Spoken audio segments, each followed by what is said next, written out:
Muchísimas gracias. Señor ministro, de un tiempo a esta parte parece que es usted el ministro estrella del Gobierno.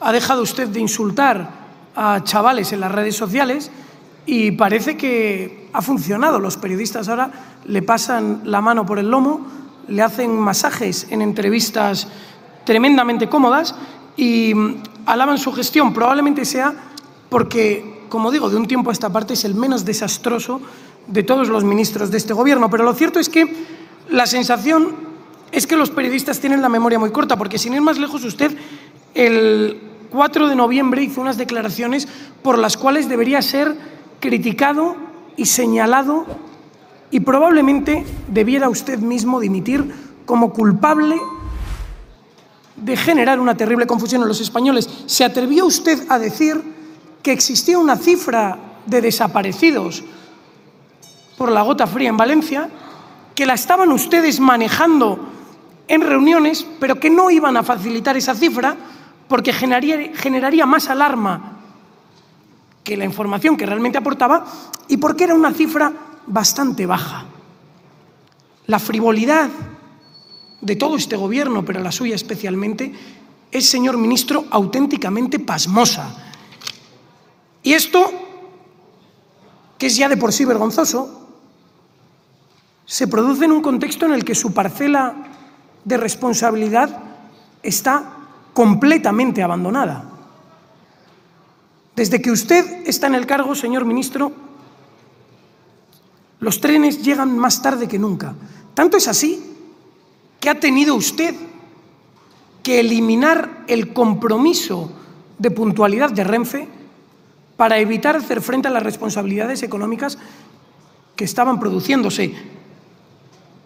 Los datos del año 2024 son aún peor que los datos del 2023, pero aún no tenemos las cifras oficiales. Sí tenemos las del 2023. Y es que los trenes en Madrid, por ejemplo, los retrasos en estos trenes se han multiplicado por 3, un 300% más de retrasos. En Barcelona, un 135% más de retrasos. Y esto es en las cercanías, pero es que en la media y larga distancia, en el año 2023, un 25% de los trenes operados por Renfe llegaron tarde. Un 25%. 1 de cada 4 trenes de Renfe llega tarde. Es un auténtico desastre. Pero es que este desastre, que es grave, se ve superado por otro desastre todavía peor. Y es que, señor Puente, de repente los trenes en España con cierta frecuencia descarrilan. Los viajeros ya no solo tienen que sentir la preocupación de si voy a llegar o no voy a llegar a mi destino a tiempo, sino simplemente de si llegarán. Es que hace 3 semanas, qué falsedad, dice alguien por ahí arriba, hace 3 semanas descarriló un tren en Madrid, hace 2 semanas descarriló un tren de mercancías en Guadalajara y hace también 2 semanas descarriló un tren en Málaga. ¿Qué hacemos con esto, señor Puente? ¿Hay alguna responsabilidad? ¿Hay algo que hacer? Y todo esto estaría bien si de repente los españoles no pagasen absolutamente nada por Renfe, que es lo que usted pretende hacernos creer, porque desde que su Gobierno está en el poder, lo que sí han hecho es dedicarse a regalar bonos de transporte como si efectivamente el transporte público no costase nada. Pero lo cierto es que no. Renfe nos cuesta a los españoles en subvenciones directas 1.500 millones de euros al año en los últimos presupuestos. Y esto es, además de los precios públicos que perciben por la explotación de aquellas líneas que se consideran necesarias. Para que quienes nos escuchen en sus casas lo entiendan, cuando Renfe explota una línea que se considera fundamental, cobra un precio a los viajeros, pero además cobra un precio público. Eso no son subvenciones. Renfe recibe gran cantidad de precios públicos, pero es que además recibe 1.500 millones de euros al año en subvenciones directas, por si no fuese poco. Y en esta situación, las grandes infraestructuras ferroviarias de España están absolutamente abandonadas. Ni están ni se les esperan. llevan ustedes en el Gobierno desde el año 2018 y las cosas están totalmente paradas. El corredor del Mediterráneo, esa línea ferroviaria que pretendía conectar el puerto de Algeciras con Europa por toda la costa mediterránea y, por lo tanto, servir como conexión para las mercancías que llegaban por barco hasta España con el resto de Europa, sigue paralizado. Lleva 25 años de retraso y nadie dice nada. El ministro Estrella tampoco. El corredor atlántico, una infraestructura que lleva planeada décadas, que pretendía conectar todas las regiones de la cornisa norte de España y sus puertos con Portugal y Francia, también absolutamente abandonada. Pero es que incluso las infraestructuras que recientemente se han inaugurado se están demostrando como absolutamente insatisfactorias. Sin ir más lejos, el tren supuestamente rápido a Asturias, mi región. Prometían ustedes que llegaría un tren de alta velocidad a Oviedo. No llega a Oviedo. Se queda a la mitad.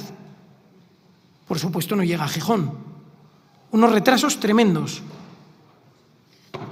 Recuerden el tren a Badajoz, la eterna promesa. Entiendo que esos diputados de Badajoz harán una crítica tremenda al Gobierno por estos retrasos. Y como les digo, todo esto se ve agravado por el terrible coste que Renfe supone para las arcas públicas, uno de los principales gastos públicos en empresas de titularidad pública. Pero es que otras infraestructuras que están relacionadas con su ministerio, no estrictamente las ferroviarias, también se encuentran en situación de absoluto abandono. La conexión por autopista entre Jaén, Úbeda, Linares y Albacete. ¿Qué ocurre con esto, señor ministro? ¿Qué ocurre con esto? ¿Sabemos algo? ¿Van ustedes a hacer algo? ¿O tuitear es suficiente para llevar las soluciones a las casas de los españoles? El vial de Jove en Gijón es una de esas promesas eternas de los ministerios de Transporte, de Fomento, que están totalmente abandonadas.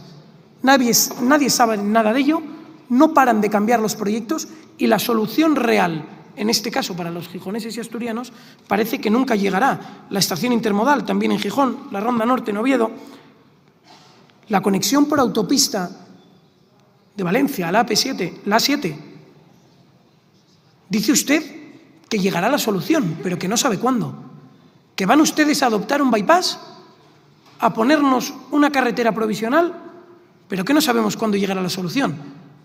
En esto tienen cierta excusa, porque es cierto que ha sucedido por un desastre natural, que si bien podía haberse evitado si su Gobierno hubiese invertido en las infraestructuras hídricas que realmente podían paralizar esta riada. Ya hemos visto y escuchado que había un proyecto concreto para canalizar la riada de este barranco que el Gobierno de Zapatero paralizó y que en ningún caso su Gobierno pretendió recuperar. En Asturias, la AP66, cortada por un argallo, un desprendimiento de tierras que se produce, no nos engañemos, por la falta de mantenimiento de las infraestructuras de España. Y no las infraestructuras, el vial en sí, sino todas las infraestructuras que coadyuvan y que sirven para que esta red de autopistas se mantenga. Y estos son desde los túneles hasta todas las laderas adyacentes a las carreteras. Y es que su ministerio es un desastre, señor Puente. Parte de este desastre no le es imputable a usted. Ya sabemos que el señor Ábalos, en ese mejunje de corrupción que había organizado desde el Ministerio de Transportes, ha hecho muchísimo daño. Pero es que usted, en febrero de este año, prometió que organizaría una auditoría para depurar responsabilidades y para examinar los casos de corrupción que se estaban produciendo en su ministerio. Y esto lo dijo usted en declaración pública en el Senado. Tome nota, no sé a ver qué me va a decir de esto. Y es el día de hoy que usted no ha dicho absolutamente nada. Parece que la corrupción que había en el ministerio se ha esfumado. ¿Cómo puede ser que el señor Koldo hiciera y deshaciera? ¿No tenía ningún cómplice en el ministerio? ¿No tienen ustedes ninguna investigación que llevar a cabo? ¿Cómo puede ser que la novia, por llamarlo así, del señor Ábalos, estuviese contratada por una empresa pública que dependía del Ministerio y que aquí nadie diga nada? ¿Cómo puede ser que el hermano de Koldo estuviese también contratado por una empresa dependiente de su ministerio, que continúe cobrando de esta empresa y que aquí nadie diga nada? ¿Cómo es posible, ministro Estrella, que todo esto esté sucediendo bajo sus ojos y que aquí nadie diga nada? Que simplemente le den palmadas en la espalda. Pues nosotros, señor ministro, le exigimos responsabilidades. Le exigimos que nos diga la verdad.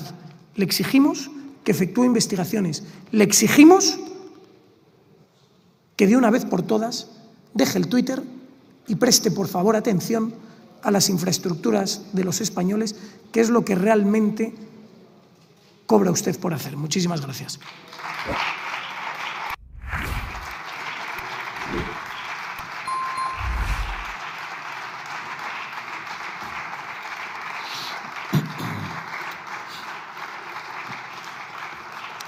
A continuación tiene la palabra en nombre del Gobierno el señor Ministro de Transporte y Movilidad Sostenible.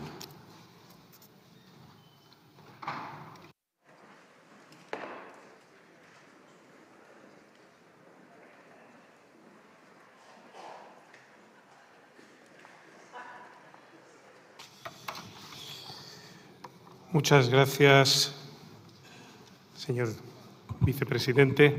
Señor Figaredo, maneja usted los datos sobre el tráfico ferroviario con la misma soltura con la que maneja las sumas que pagan los españoles por IRPF y con el mismo acierto. ¡Qué versatilidad la suya!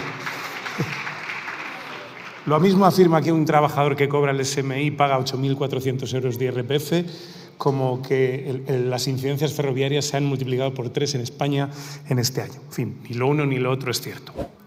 Es más, es verdad que este año ha habido incidencias ferroviarias graves, muy llamativas, muy escandalosas, pero lo cierto es que cuando cerremos el año 2024, ya se lo anticipo, podremos ofrecer una cifra de incidencias menor que la que sucedió en nuestra red ferroviaria en el año 2023. Tengo que confesarle que del batiburrillo inconexo de menciones a infraestructuras de todo tipo que ha hecho, caso Ábalos, en fin, ha sido muy complicado seguirle el hilo, así que voy a intentar, ya que el objeto de la interpelación es hablar sobre el tráfico ferroviario de nuestro país, arrojar algo de luz a la oscuridad que usted ha manifestado durante su intervención. Pero antes que nada, permítanme decirles que este tema supongo que ya cansa, ¿no? Porque llevo 2 comparecencias, 6 preguntas, 2 interpelaciones y 2 reprobaciones, ¿no? En fin, yo creo que ya nos tendríamos que saber este tema de los trenes, todo el arco parlamentario, mejor, mucho mejor de lo que ha demostrado el señor Figaredo, que se lo sabe en su intervención. Vamos a hacer un esfuerzo, porque yo no tengo ningún problema en dar explicaciones, para que de este debate salgamos con un poquito más de información y hablemos con un poco más de conocimiento. Lo primero, señor Figaredo, la situación del ferrocarril en España. Tenemos en España la red de alta velocidad más extensa del mundo, solo superada por China. Ni huelga decirle que su partido no puede considerarse partícipe ni de un solo centímetro de esa red. Ningún logro acumula la extrema derecha en nuestro país de nada de lo positivo que ha sucedido en España en los últimos 40 años. Pero es que desde el año 2019 hasta hoy hemos incrementado la red ferroviaria de alta velocidad en España en nada menos que 753 kilómetros. Si sacamos a Francia, a Italia y a Alemania de la ecuación, España ha construido en 5 años más kilómetros de alta velocidad de los que tienen todos los países de la Unión Europea juntos. Fíjese qué fracaso el del sistema ferroviario español. Hoy cada día se mueven en España más de 1.000 trenes al día de alta velocidad, frente a los 6 que se movían en el año 92, cuando se abrió la primera línea de alta velocidad Madrid-Sevilla. Los trenes de larga distancia en nuestro país tienen una puntualidad del 91%. No lo digo yo, lo dice la Comisión Europea en el último informe de puntualidad de la red ferroviaria de la Unión, seguida de Francia con un 86%, de Italia con un 77% y con un 52% sorprendentemente Alemania. Es decir, los 3 países que tienen una red ferroviaria con la que España sí puede compararse tienen datos de puntualidad inferiores a los nuestros. No solo estamos hablando de inversiones en la alta velocidad, le voy a dar un dato también anticipado al cierre del 31 de diciembre. Este año España invertirá en red convencional, Adif ejecutará efectivamente 2.000 millones de euros, que es la mayor cantidad que jamás ha invertido España en toda su historia en red convencional.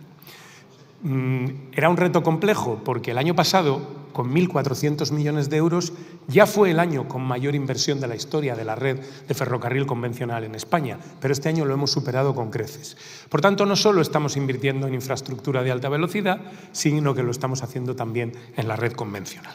Hemos puesto en marcha los procedimientos para la mayor compra de trenes de nuestra historia, más de 500 nuevos trenes por importe de 5.500 millones de euros, 412 trenes nuevos entre 2024 y 2028, 2 trenes nuevos cada semana durante los próximos 5 años, 2 trenes nuevos a la semana, con opción de que sean 90 trenes más. En el último presupuesto aprobado, el año 2023, subimos las inversiones ferroviarias un 72% respecto de las de 2018 y, como le he dicho antes, triplicamos la inversión en cercanías y en red convencional. Los datos de inversiones de Adif en los primeros meses de 2024, sumando red de alta velocidad y red convencional, superan los 2.700 millones de euros ejecutados hasta el mes de agosto, lo cual es una cifra récord en un periodo equivalente en toda la historia de nuestro país. Un ritmo que sigue la estela del año 2023, que acabó con una licitación de ejecución, no licitación, de 3.403 millones de euros en el año 2023. Este año lo superaremos con creces. Por cierto, lejos de ese supuesto rechazo al ferrocarril que va tan mal y al que ustedes se refieren, Renfe batió un nuevo récord de viajeros en alta velocidad y larga distancia con 130.000 el viernes 27 de septiembre. Súmenle a ello los muchos viajeros que acumulan también las 2 compañías privadas de alta velocidad, Irio y Ouigo, que hoy operan en nuestra red y que hace tan solo 4 años no lo hacían.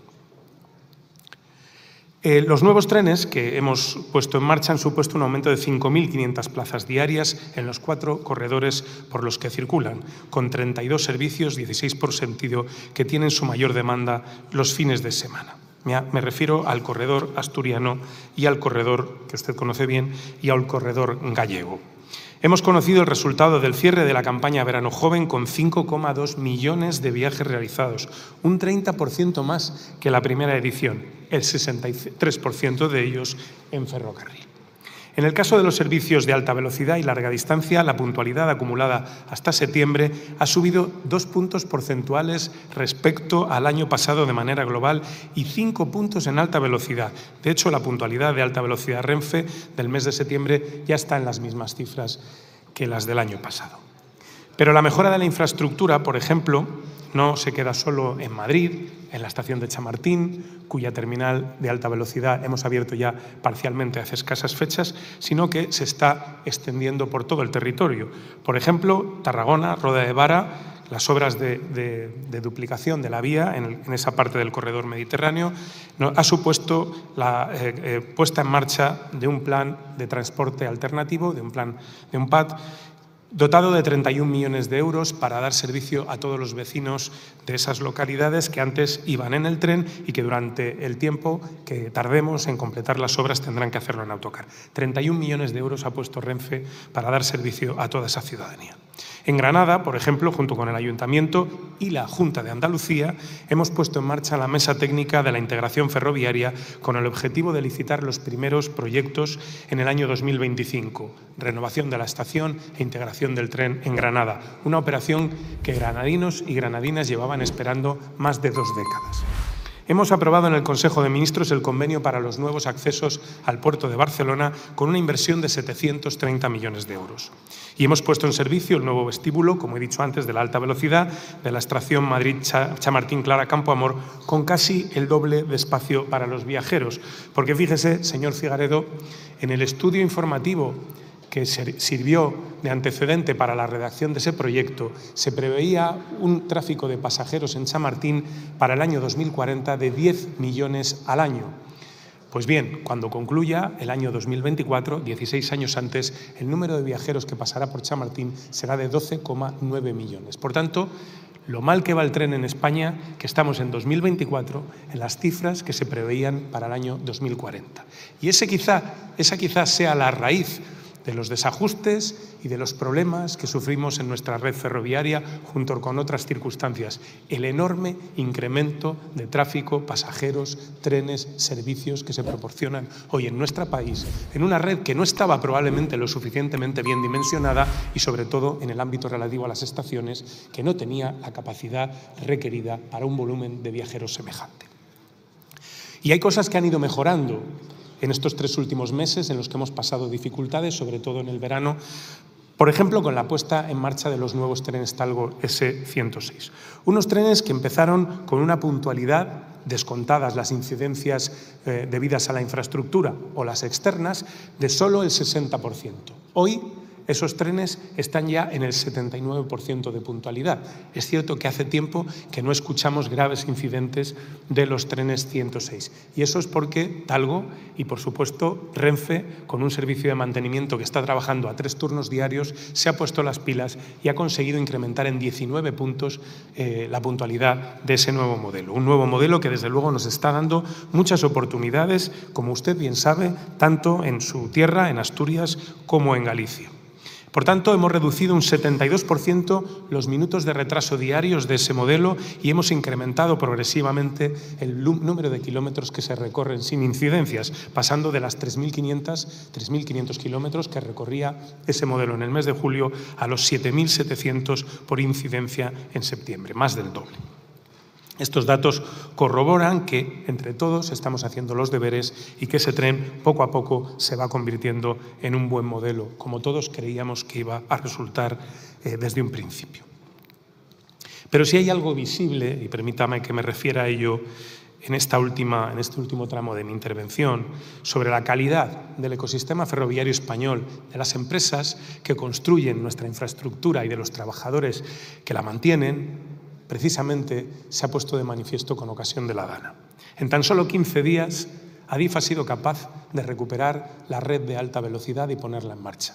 Ha recuperado una parte muy importante del servicio de cercanías, con unas líneas C5 y C6 que sufrieron daños, aunque no tan vistosos ni tan, desde luego, llamativos como los de las líneas C1, C2 y C3, pero que en tan solo unos días fuimos capaces de poner en marcha. O como las líneas C1, C2 y C3 que hoy se han puesto en marcha, es verdad que parcialmente una parte de su recorrido se hace en tren y otra parte se hace en autobús, pero si eso ha sido posible, ha sido gracias al extraordinario trabajo de los trabajadores y trabajadoras de nuestro ecosistema ferroviario, compuesto por nuestra gran empresa pública, que es Adif, y por las empresas privadas del sector. Y eso nos ha permitido recuperar 222 kilómetros totales de vía en tan solo 2 semanas. Creo que todos debemos sentirnos orgullosos de ese trabajo tan extraordinario. Hemos restablecido la línea Euromed entre Barcelona y Valencia, el tráfico ferroviario entre el puerto de Valencia y Aragón y Cataluña y otras conexiones de media distancia. Hemos repuesto la línea entre Moixent, Xàtiva y Carcaixent. En fin, yo creo que la infraestructura ferroviaria también, con ocasión de esta Dana, se ha puesto a prueba y, señoría, debe finalizar, concluyo, y nuestros trabajadores y trabajadoras y nuestras empresas han demostrado que no es cierto eso que llevan diciendo ustedes algún tiempo de que nuestro sistema ferroviario es un caos. Nuestro sistema ferroviario es uno de los mejores del mundo en extensión, en calidad y en puntualidad. Y lo único que va a hacer, como ha venido haciendo estos últimos años, en los próximos, es mejorar. Muchas gracias.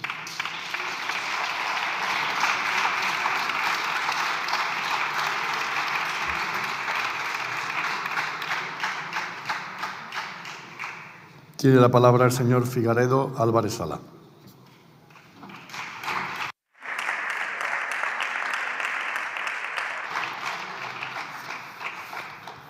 Mire, señor Puente, este mensaje buenista con tono moderado y tal, vaya usted a vendérselo a cualquiera de los pasajeros que se pasan horas esperando en Atocha la llegada de sus trenes, que como es ya frecuente, llegan sistemáticamente tarde. Como le digo, en el año 2023, un 25% de los trenes operados por Renfe llegaron tarde. Señor Puente, ¿le parece a usted esto aceptable? 1 de cada 4 trenes llega tarde. Esto es un fallo sistemático y por eso es por lo que han ustedes reducido el compromiso de puntualidad. Que todo el mundo que nos escuche lo recuerde. Si antes un tren de Renfe llegaba tarde, te devolvían el dinero. Ahora ya no. Han ampliado muchísimo el margen. ¿Para qué? Para no tener que soltar un duro, porque saben que sistemáticamente llegan tarde. Y que nos venda usted como éxitos como siempre promesas, que en el año 2025 tendrán ustedes menos incidencias, pues bueno, ya puede. Es que en las últimas 4 semanas han descarrilado 3 trenes en España, señor Puente. Es que no son datos para sacar pecho. Pero viene usted y más éxitos.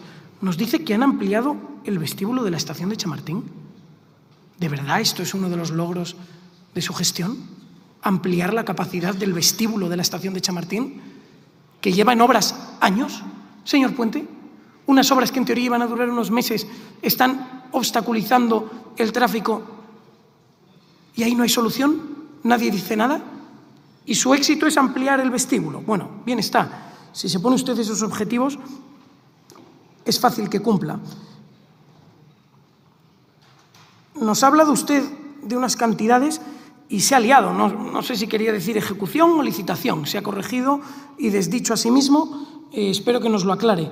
En cualquier caso, la cantidad de inversión, señor ministro, no importa si no da resultados.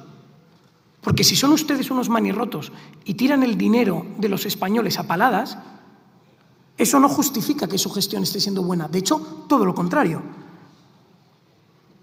Y sí, los retrasos de las redes cada vez son mayores. Tanto es así que la red de cercanías en Madrid ha multiplicado en los últimos 10 años por 3 sus incidencias y en Barcelona, desde 2012, se ha incrementado un 135%. Es un desastre, señor Puente. Y hasta que estos números no empiecen a bajar, por más tono moderado que emplee usted, no podrá sentirse orgulloso de ninguna gestión. Y además nos viene con mentiras y medias verdades. Porque saca usted pecho de la cantidad de trenes que van a comprar en los próximos meses. Pero no nos ha dicho que 31 de esos trenes son para deshacer el entuerto que montaron en Asturias. Sí, es que en Asturias el Ministerio de Transportes compró una serie de trenes que no cabían por los túneles. ¡Claro! ¡Claro! Y ahora van a tener que comprar otros 31 trenes para suplir ese error. 31 trenes que usted marca y se pone en el pecho como si fuesen una medalla para, como le digo, pasarse por esas tertulias cándidas en la que le pasan la mano por la espalda, creyéndose que eso va a darle algún tipo de suerte a los españoles. Y usted ha venido aquí y nos da un discurso de gestor moderado. Yo no me lo creo. La prueba es que mientras estábamos aquí en esta intervención, usted sigue tuiteando. Tiene un mensaje en Twitter subido hace menos de 3 minutos, según empezamos su intervención. Es decir, no puede parar de entrar en la polémica. Pero no puede parar de entrar en la polémica en esas lides que a usted le divierten, ese barro, esa discusión. Porque cuando yo vengo aquí y le pregunto, no solo por los trenes que trae usted escrita la intervención, le pregunto por las autopistas.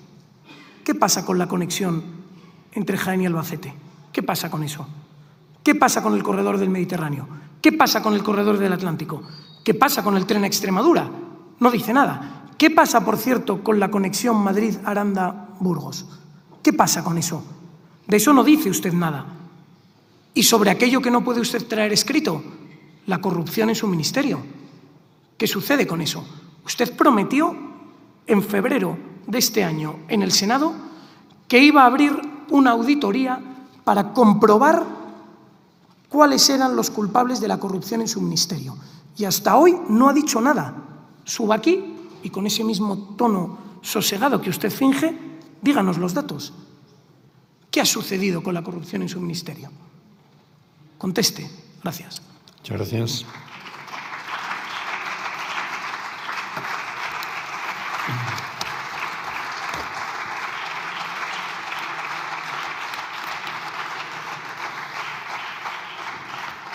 Para concluir el debate, tiene la palabra en nombre del Gobierno el señor Ministro de Transporte y Movilidad Sostenible. Muchas gracias, señor presidente. Señor Figaredo, le confieso que es un placer debatir con usted. Se siente uno transportado a la cena de Navidad y se sienta como enfrente del cuñado con el que repasa pues, todos los bulos que circulan por las redes. El primero, el de los 31 trenes que no cabían por los túneles. Señor Figaredo, se lo voy a aclarar. Renfe no ha comprado ningún tren que no cupiera por ningún túnel. No llegó a comprar esos trenes. Por tanto, por favor, dejen ya de extender el ridículo bulo de que Renfe ha tenido que comprar otros trenes porque compró unos que no cabían por los túneles. Eso es falso.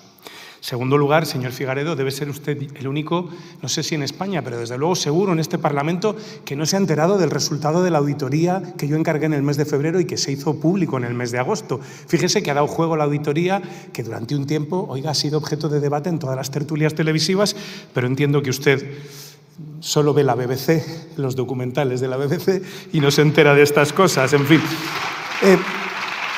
Mire, dice que la estación de Chamartín que acabamos de abrir lleva años en obras. No, mire, la fase de obras que hemos abierto en Chamartín hace unos días empezó el 11 de diciembre del año pasado. Por tanto, ni siquiera hemos empleado un año para construir un nuevo vestíbulo de alta velocidad. Y escuche, el mérito no es mío, ¿eh? El mérito extraordinario es del pool de empresas que hay ahí trabajando y que ha trabajado días festivos, noches, mañanas, tardes, para poder cumplir con los viajeros del ferrocarril y tener esa infraestructura a tiempo, en un tiempo, desde luego, verdaderamente asombroso. Los descarrilamientos. Claro, yo pensé que hoy vendría la experta en transportes de Vox a este debate. Se ve que, bueno, ha considerado que igual no era la mejor idea, es la señora Sánchez Mejías.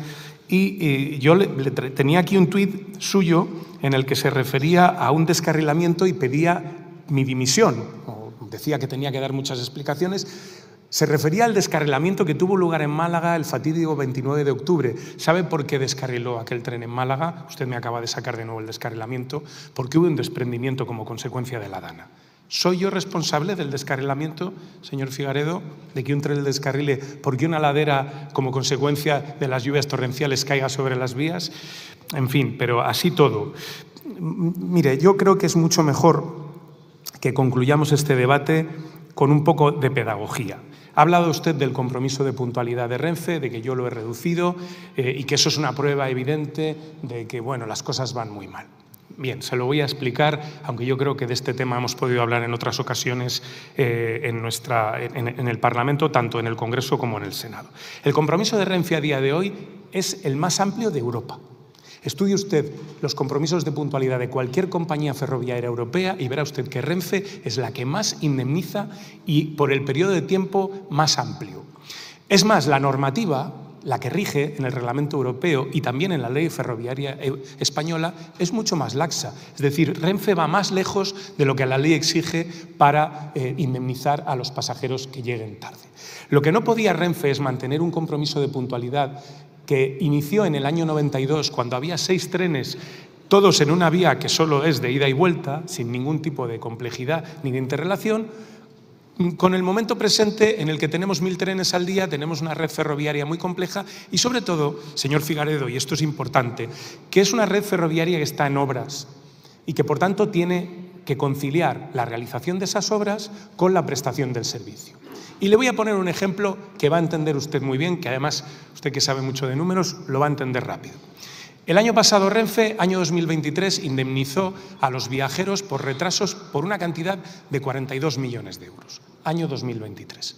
¿Sabe cuánto dinero correspondía solo a la línea Madrid-Sevilla? 21 millones de euros.